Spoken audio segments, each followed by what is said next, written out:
자, 오늘 본 말씀은 어제에 이어서 모세의 세 번째 설교 마지막 부분입니다. 오늘 마지막 부분에서 11절에 보면 내가 오늘날 내게 명한 이 명령은 내게 어려운 것도 아니요 먼 것도 아니라, 그러면서 쭉 이야기하는 것이 변명할 수 없다, 이렇게 이야기하고 있습니다.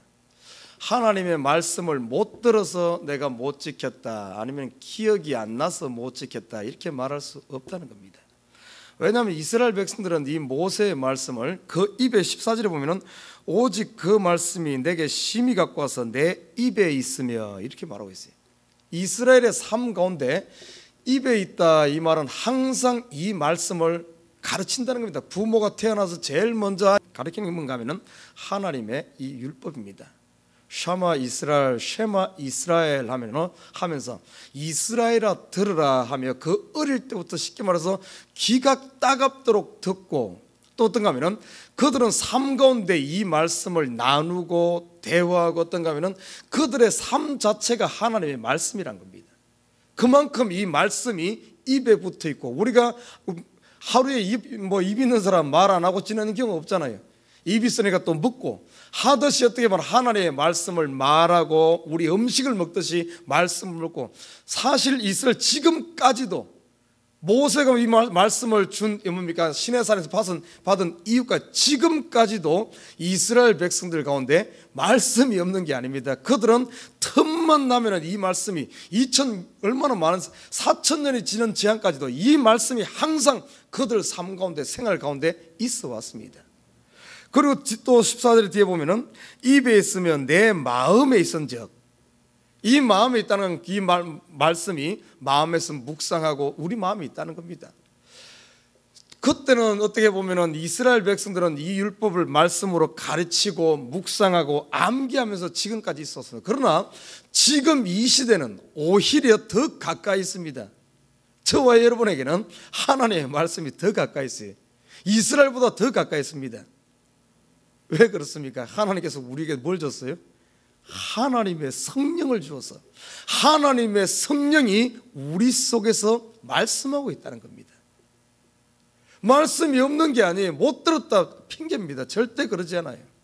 한번 예수를 영접한 사람들은, 예수를 중심에 모신 사람은 그에게 하나님의 영 성령을 주어서 그 성령께서는 계속해서 우리 마음에, 우리 귀에, 우리 삶을 인도하시면서 말씀하고 있다는 겁니다. 내가 하나님 말씀을 못 들어서, 제가 잘 몰라서요, 천만의 말씀, 내가 죄지을 때 하나님의 말씀을 몰라서 죄짓습니까? 아닙니다. 절대 아니에요. 여러분 죄질, 예수를 믿는 저와 여러분 잘못된 길로 가려고 할 때마다, 다른 신을 섬기려고 할 때마다, 내가 욕심 부리고 내 고집대로 살려고 할 때마다 제일 먼저 여러분 속에서 말씀하시는 분이 누군 줄 압니까? 성령이 말합니다. 성령이. 자기 양심을 속이고 자기를 속이면서 성령의 소리를 불순종하기 때문에 죄에 빠지고, 아니면 어떻게 보면 하나님께서부터 멀어지는 거예요. 핑계할 수 없다는 거예요. 그래서 12절부터 보면 하늘에 있는 것이 아니니 내가 이르기를 누가 우리를 위하여 하늘에 올라가서 그 명령을 우리에게로 가지고 와서 우리에게 행하게 할고 할 것이 아니요. 이 말은 다른 말로 표현하면 그런 소리 한다는 겁니다. 아이고, 하나님의 말씀이 너무 멀어서, 성전이 너무 멀어서, 제사장이 멀어서, 누가 안 가르쳐줘서, 이런다는 거예요. 바다 끝에 가서 이 말씀은 사도 바울도 똑같이 이야기합니다. 사도 바울도 그가 복음을 전하면서 로마서에서도 이 이야기하고 여러 군데서 이 이야기를 하면서 꼭 하나님 말씀 못 지키고 어떻게 보면 자기 멋대로 산 사람일수록 핑계를 댄다는 겁니다. 핑계. 이 핑계대고 변명하는 것은 어디로부터 온 줄 압니까? 사단으로부터 왔어요. 에덴 동산에서도 이 변명하고 핑계대는 게 왔습니다. 절대 하나님 핑계댈 수 없다는 사실입니다. 그러나 실질적으로 여러분 꼭 보면은 승리한 사람들은 핑계대지 않아. 꼭 진 사람들이 꼭 핑계를 대. 이 변명하고 핑계대는 것, 뭐 때문에 하는 것. 하나님 말씀 똑같아요. 하나님 말씀대로 순종하고 산 사람들은, 내가 그거에 대해서 순종하지 못했다면 깨끗하게 하나님 앞에 뭡니까 그걸 합니다. 회개하면서, 하나님 지키고 싶었지만은 제 욕심이 그렇네요. 내가 잘못했네요. 회개를 합니다. 그러나 이 하나님 말씀대로 순종한 사람은 회개는 할지언정 후회는 하지 않아. 뭐하러 후회합니까? 벌써 지나간 것을. 잘못했으면 회개하고 다시 시작하지. 그러나 꼭 이거 못 지키고 엉뚱한 이기는 사람들이 변명하면서 후회하면서 꼭 후회는 하고 변명을 하면서도 회개는 또 안 하네. 여러분 그러면 안 돼요. 저와는 둘 중에 하나예요. 순종하든지 아니면 회개하든지 둘 중에 다른 이유가 없어요. 뭐 우리가 온전히 지키면 좋지만은 때로는 이 욕심이란 것이 나를 못 이길 때가 있거든요. 그러면 회개하면 돼. 둘 중에 하나. 얼마나 단순합니까? 우리 신앙인들의 참된 어떤 신앙인들 어린아이처럼 단순해야 돼. 단순해야 돼. 너무 이론이 많고 변명이 많고 이러다 보니까 이것이 어떻게 보면은 되질 않는 겁니다. 그러면서 오늘 모세 마지막 설교에서 그 말합니다. 우리에게 딱 제시를 하는 거예요. 이 말씀은 모세도 그렇지만 뒤에 보면은 여호수아도 똑같이 이런 제시를 합니다. 너희가 나와 우리 집은 나와 우리 가정은 하나님만 섬길 테니까 너는 어떤 것 할까요? 너도 선택해라. 추제해라 하면 그들에게 딱 선택의 기로에 딱 놓습니다. 모세도 그랬고 여호수아도 그렇고 이것은 지금 사도 바울도 그래요. 사도 바울도 복음을 전하고 나서 그들이 받아들이지 않으면 그 앞에서 먼지를 떨고 하면서 나는 분명히 내 할 일 다 했다. 살고 죽는 건 너희에게 달렸다 하면 추절을 그걸 딱 던져놓고 주사위를 던져놓고 나옵니다. 지금 이 주사위 이것은 우리 앞에도 지금 이 길이 지금 있습니다. 사느냐 죽느냐 우리가 무엇을 선택하냐 결국에는 여러분에게 달렸다는 거예요. 그러면서 15절에 쭉 보면은 보라 내가 오늘날 생명과 복과 사망과 화를 내 앞에 두었노니 말씀을 받은 이유는 말씀을 못 들었을 때는 모르는데 말씀을 딱 청구했을 때는 이제는 변명할 수 없다는 거예요. 우리도 지금 똑같습니다. 복음을 하는 게 들은 이후에는 변명할 수가 없어요. 복음을 듣고 거부한 자들에게는 심판이 벌써 임한 것이요 그 복음을 듣고 그걸 받아들이고 순종한 자들에게는 생명이 주어졌다는 사실입니다. 저와 여러분은 생명을 가진 자인 줄 믿습니다. 그러면은 생명을 가진 자에게 해야 될 일이 있어요. 생명을 가진 자, 영생을 얻은 자는 어떤 삶을, 우리 앞에 주어진 삶은 뭔 줄 압니까? 영생을 얻은 자, 생명 얻은 자는 생명을 얻은 자의 삶을 살아야 돼. 그게 바로 새 생활입니다. 새 생활.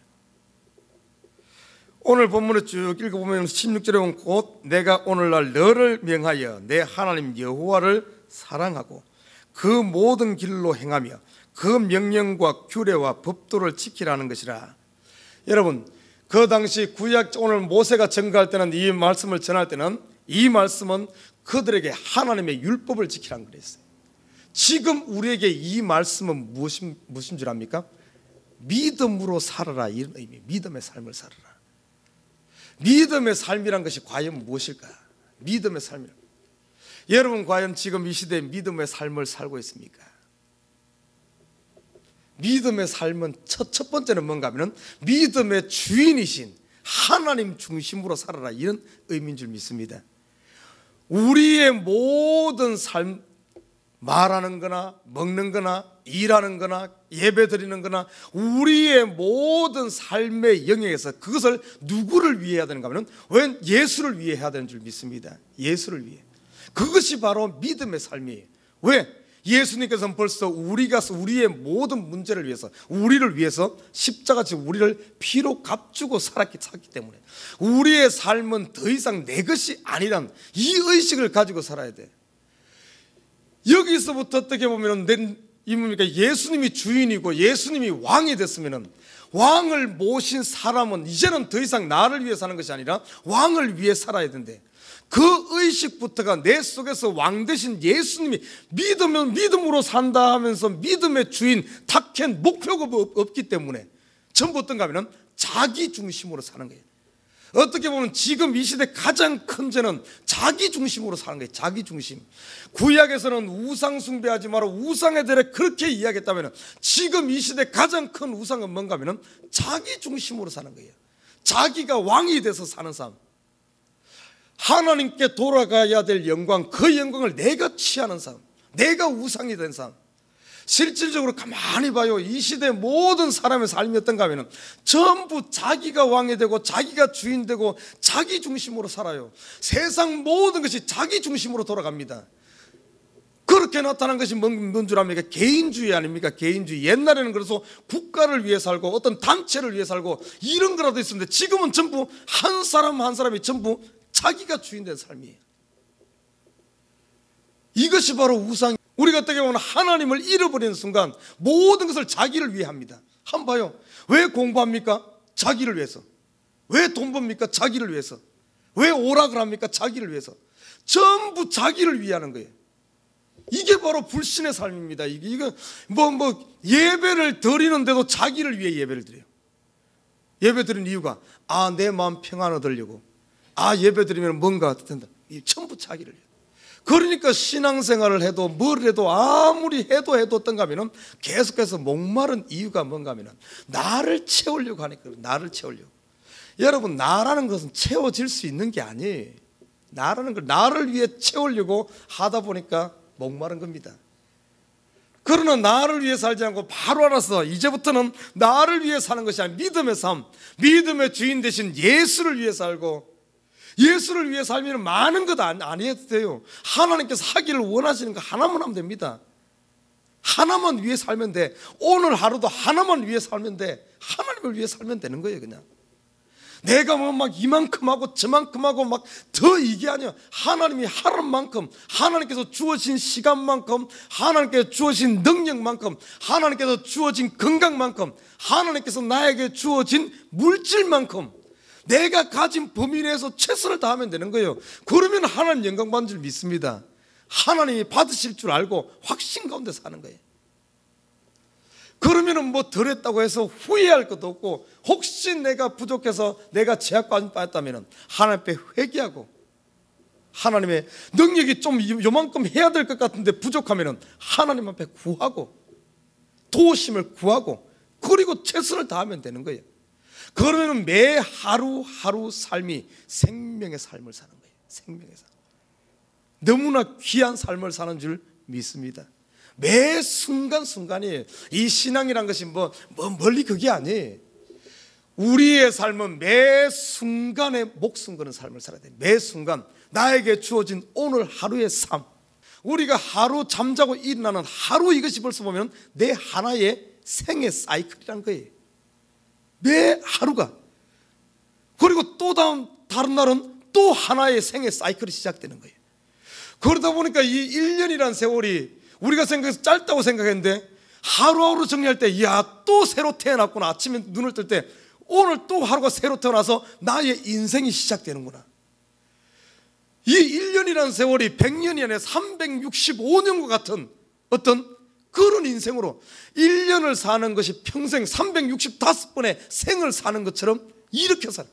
그러니까 이 하루하루 보십시오. 하루가 얼마나, 여러분, 하루살이는 어떻습니까? 하루살이는 하루가 그의 생이에요. 생. 하루살이는 하루가 생이에요. 만약에 우리가 시간을 이런 개념으로 산다는 거예요. 아침에 일할 때 한번 생각해봐요. 나에게 오늘 하루가 주어졌다. 나의 생이 오늘이 하루라는 그거를 내 생 전체로 생각해 보십시오. 아마 그냥 대충 보낼 수 없을 거예요. 오늘 하루 해야 할 일, 내가 만나야 할 일, 그리고 매 순간순간 얼마나 그 소중하겠습니까? 그리고 하루가 끝났을 때마다 하루를 내 생을 마감하면서 한 나라를 지키자. 어떻게 보면은 잠을 자기 전에 하나님께 나의 모든 것을 맡고, 주여, 하나님께 내 영혼을 맡기면서 참으로 어떤 그런 삶을. 그래서 그가 죽기 전에 마지막 고백하기를, 정말 나는 1년을 살았지만은, 시한부 인생을 살았지만은 시한부 인생이 아니라 영생과 같은 이런 삶을 살았다, 그런 고백을 했다 그래요. 우리 생이 이런 삶을 살아야 돼요. 매일매일 그냥 허비하고 이럴 것이 아니라 매 순간순간을 최선을 믿음으로 사는 삶, 하나님께 영광 돌리는 삶, 하나님이 나의 왕이 된 삶. 이런 하나님이 나의 왕이 되었을 때 내 욕심을, 이걸 어떻게 보면 절제할 수가 있고, 나를 굴복시킬 수가 있고, 내 생각대로 내 멋대로 사는 것이 아니라 왕을 내 앞에 모신 삶, 절도 있는 삶, 어떤 정결한 삶, 경건의 삶을 살 수 있는 줄 믿습니다. 여러분, 이렇게 살아야 돼요. 그리고 또 믿음으로 산단 말이 뭐겠어요? 믿음으로 산단 말. 오늘 말씀에 보면은 이 성경 66권의 하나님의 말씀을 딱 요약하면은 하나님을 사랑하고 내 이웃을 내 몸과 같이 사랑하라, 그거 아닙니까? 그죠? 특별히 우리 하나님을 사랑하는 방법에 대해서는 요한 1서, 2서, 3서에 잘 나와 있어요. 하나님을 사랑하고, 우리 보면 하나님을 사랑하는 방법에 대해서 너무 막연하게 생각하는데 이 사랑은 막연한 게 아닙니다. 보면은 우리 고린도전서 13장에도 이야기했죠. 우리가 보통 그러면 사랑 그러면 막연한, 이상한 막연하게 생각하는데 절대 사랑은 막연한 게 아니에요. 사랑은 구체적인 것이고, 사랑은 실천적인 것이고, 사랑은 행동입니다. 절대 막연한 게 이게 사랑이에요. 성경에서 말하는 사랑은 이 실천이에요. 요한 1서, 2서, 3서에 보면은 아주 쉽게 말하고 있어요. 하나님을 사랑하는 방법은 내 이웃을 사랑하는 방법이 사랑하는 건데, 내 이웃을 사랑하는 것은 이거다. 누가 굶주린 사람이 있으면 굶주리는 자에게 먹을 것을 주는 것이 사랑인 줄 믿습니다. 여러분, 큰 게 아니에요. 형제가 죽어가는데 굶는데 그에게 평안하라, 내가 너를 사랑한다 하는 건 사랑이 아니란 거예요. 굶주린 사람이 있으면 가서 밥 한 그릇 사주는 게 사랑이에요. 다른 게 아닙니다. 누가 지쳐 있으면 가서 손을 잡고 일으켜 주는 것이 사랑이에요. 사랑은 실천적이고 구체적이에요. 우리 매 순간순간 가정에서 매 삶이 어떻게 보면 사랑을 실천할 수 있는, 사랑할 수 있는 모든 텃밭인 줄 믿습니다. 여러분 가정, 하나님께서 왜 우리에게 가정을 주었습니까? 사랑할 수 있는 그 텃밭, 그것을 만들어 준 거예요. 우리에게 왜 직장을 줬습니까? 사랑할 수 있는 그 길을 열어준 거예요. 사랑하고 싶은데 사랑할 대상이 없으면 어떻게 사랑합니까? 혼자 앉아서 사랑할 수 없어요. 그래서 어떤가 하면 우리에게 가정을 주고, 일터를 주고, 교회를 주고, 이 교회 우리에게, 여러분, 우리 성도들 에버그린 장로에 배우는 이유가 뭔 줄 압니까? 사랑하라고. 사랑할 수 있는 하나님께서, 우리 그런 말이 있죠. 멍석 깔아주면 안 한다고. 멍석을 다 깔아준 거예요. 다 사랑할 수 있도록. 여러분 보십시오. 숨은 사람을 붙이는 이유가 뭐겠어요? 내 주위에 사람이 있는 이유가 뭐겠습니까? 그 사람을 사랑하라고 붙여준 줄 믿습니다. 모든 삶의 영역에. 그래서 멀리 보지 말고 아주 쉽게 가까이서 가장 쉽게 할 수 있는 것부터, 아침에 직장 딱 가서 굿모닝 하는 것부터, 어떻게 보면 인사하는 것부터 사랑이 시작되는 거예요. 인사하면서 나에게 주어진 일을 최선을 다하고, 그리고 사람과의 관계에서 어떤가 하면 그 사람 한 사람 한 사람에게 최선을 다하십시오. 이 사람 이야기하면서 생각 딴 데가 있고 막 저러지 말고, 여러분 한 사람 한 사람 만나는 그 사람이 지금 어떤가 하면 하나님께서 사랑하라고 붙여주신 기회란 사실입니다. 기회. 이렇게 한번 사는데, 이것이 어떻게 보면 우리가 믿음으로 사는 삶이에요.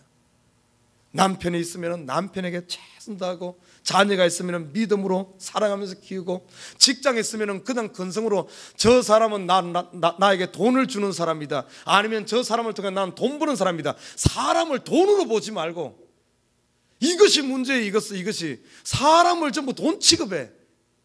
그러니까 사랑의 대상이 아니라 그냥 물질 취급하는 거예요. 이것이 문제인 거예요. 이것이.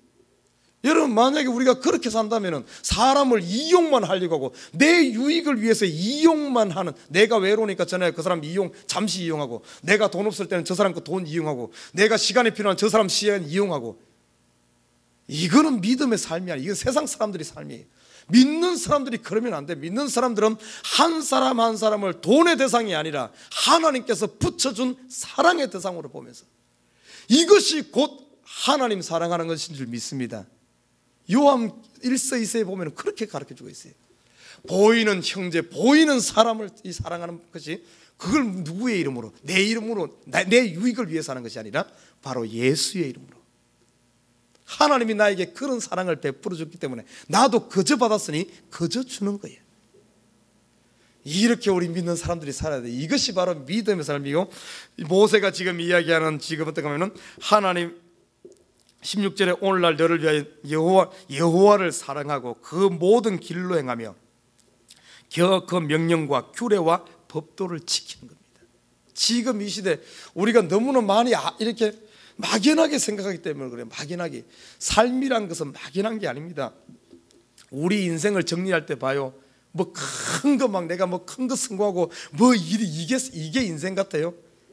그러지 않아요. 아주 사소한 매일매일 부딪히는 자녀와 부모와 관계, 친구 관계, 아니면 이것이 인생이에요. 이런 것들이 모여서 이게 인생이에요. 우리가 너무나 큰 거 이렇게 생각 그러지 않습니다. 하나님께서 우리에게 요구하시는 것도 그래요. 막 큰 거 이런 거 요구하죠. 매 삶을 순간순간 1분 1초 한 사람 한 사람 만나는 거에 어떤 내 인생을 크는, 나의 모든 것을 크는, 왜? 예수님이 나를 위해서 전부를 주었듯이 나도 내 삶, 하나님께서 주어진 이것을 위해 전부를 크는 삶, 이런 삶을 살 때 여러분의 인생은 너무나 한순간도 버릴 것이 없는, 100년 살고 200년 사는 것이 중요한 것이 아니라 하루를 살더라도 버릴 것이 없는 하루를 100년같이 산다는 거예요. 하나님께서 우리에게 원하신 그런 겁니다. 이것이 바로 하나님의 말씀을 지키는 삶이에요. 아무튼 저와 여러분, 이 새벽에도 하나님께서 우리에게 이 기회를 줬어요. 기도할 수 있는, 이 새벽에 나올 수 있는 기회를 준 것 얼마나 은혜입니까? 이 새벽에 기도할 때 우리 마음을 주님 앞에 쏟아놓고 오늘 하루도 주님 앞에 맡기고 이 시간이 나의 인생의 마지막이다 생각하면서 참으로 천부를 거는 이런 멋진 새벽이 되길 주님에는 부탁드립니다. 이러고 나면 아침에 일어날 때 뿌듯할 거야. 오늘이 이것으로 끝난다 할지라도 내 할 일 다 한 거거든. 이런 삶. 아무튼 오늘 하루도 주님께 온전히 하루 주님이 나의 왕 되시고 주인 되심을 기억하면서 생명을 택하여 사는, 믿음으로 사는 저와 여러분 되시길 주님을 부탁드립니다.